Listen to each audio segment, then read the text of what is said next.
Good morning, guys. Happy Monday. Welcome to What's Hot. Today, we're going to talk about whether or not you can use your 401k to fund a home purchase. You better get fired up. What a morning, man. I'm loving this nice, cool weather. Today, we're going to talk about whether or not you can use your 401k to purchase a home, and wink, wink, you can. And we're going to talk about some of the pros and cons of doing so. So before we do that, let's get into the financials of purchasing a home, right?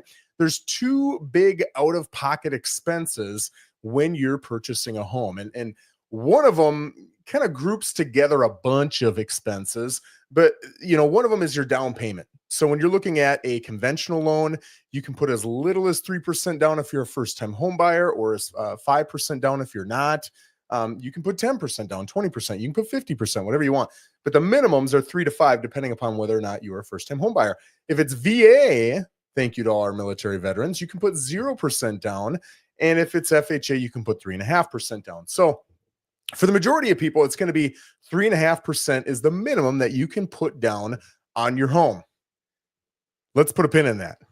Now let's move over to closing costs. Closing costs are your fees associated with your loan, taxes, title costs, lien search. Like, there's all these different things that kind of get lumped into closing costs. But when you add all of them up, I usually tell people it tends to be around 3.5%, 4% of the price. Now, the reason it's not 100% the same is some homes demand different things. For example, if you are purchasing a home in an HOA, there's going to be an estoppel fee. If you're purchasing a home outside of an HOA, there's not. You're also going to have, well, here's another great example. If you're buying 10 acres, your survey is probably going to be a little bit more than if you're buying a quarter acre. Okay. So those expenses are going to be a little bit different. Also, some of those expenses are percentages and some of those expenses are flat fees. When you're looking at your down payment, that's just a percentage, period. When you're looking at your closing costs, some of those are flat fees. So whether you're buying a $2 million home or a $200,000 home, that fee is the same regardless. So because of that, the higher you go in price, the closer you get to 3.5% instead of 4%, and sometimes even down to 3 or 3.25%. If you're in the lower price points, which in Port St. Lucie are like 3, 350, 4, you're going to be closer to that 3.5 to 4%. So that's really important to understand. So looking at those two numbers, let's just say 3.5% in down payment and 3% in closing costs, you're looking at 7%. So on a typical, here, the median price point is $422. Let's just round that to $420 for me. That is $28, $29, let's just call it $30,000 that you would need for down payment and closing costs. Now, there's caveats to both those two things, right? With down payment, excuse me, you can get family to help you with that. So you can have them help you with those different payments. You can get a loan from them. There's different things that you can do. Talk to your lender first. They're going to tell you the rules of the game, and the rule is different depending upon which loan type you're using. Now, with closing costs, you can ask the seller to pay for that. Now, that's a negotiation that they may say yes or no to. They may ask you to come up on price. So let's go back to, let's say, a $400,000 price point, and you want, well, what I say, 3.5%, that'd be $14,000. Maybe they say no, but if you raise the price to $414,000, then we'll give you $14,000 in closing costs. We're going to net $400,000. We're good to go. Something like that will work. And it's common for something like that to work. So you can get your closing costs covered. You can get your down payment covered, and you could potentially walk in with zero down, especially if you're a VA buyer. You don't have a down payment, and you can ask the sellers to cover your closing costs. But those are the different numbers. There's a bazillion different variables to that. Get with your lender, get with your realtor to find out the specifics for you. Now, let's get back to, can I fund it with a 401k?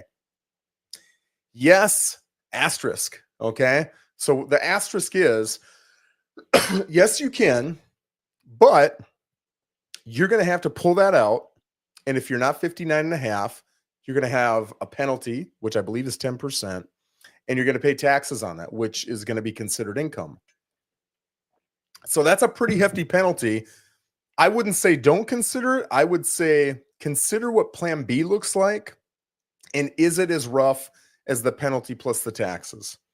If it is, use the 401k. If it's not, maybe you go to plan B, right? Whatever plan B may be. And plan B is going to be different for all of us.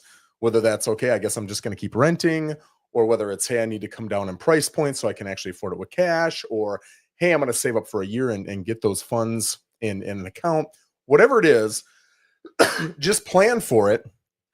Compare the two and decide which one's better for you. Now, there's two caveats to what I said, right? You don't always have to pay the penalty plus the income tax. There's two caveats. Number one is you can take out a loan. You take out the loan from yourself, meaning you don't have to pay taxes on it, and you pay yourself back.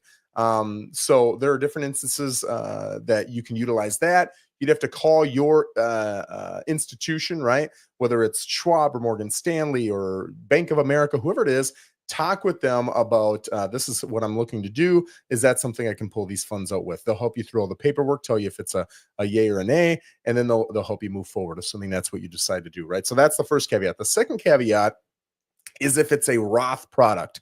So you've got Roth and traditional, and there are more differences, but the big difference between the two is Roth says, I don't want a tax deduction right now, and I'm going to invest this money, whether it's an IRA or a 401k or there's other Roth products, and it's going to grow tax-free, right? So when I take it out at the end, I don't have to pay taxes on it. I already did. Or, hey, I'm going to take a tax deduction on this money today that I'm contributing, but because I get that deduction today, I'm getting the deduction, which is more money. I could invest that also. That's the plus.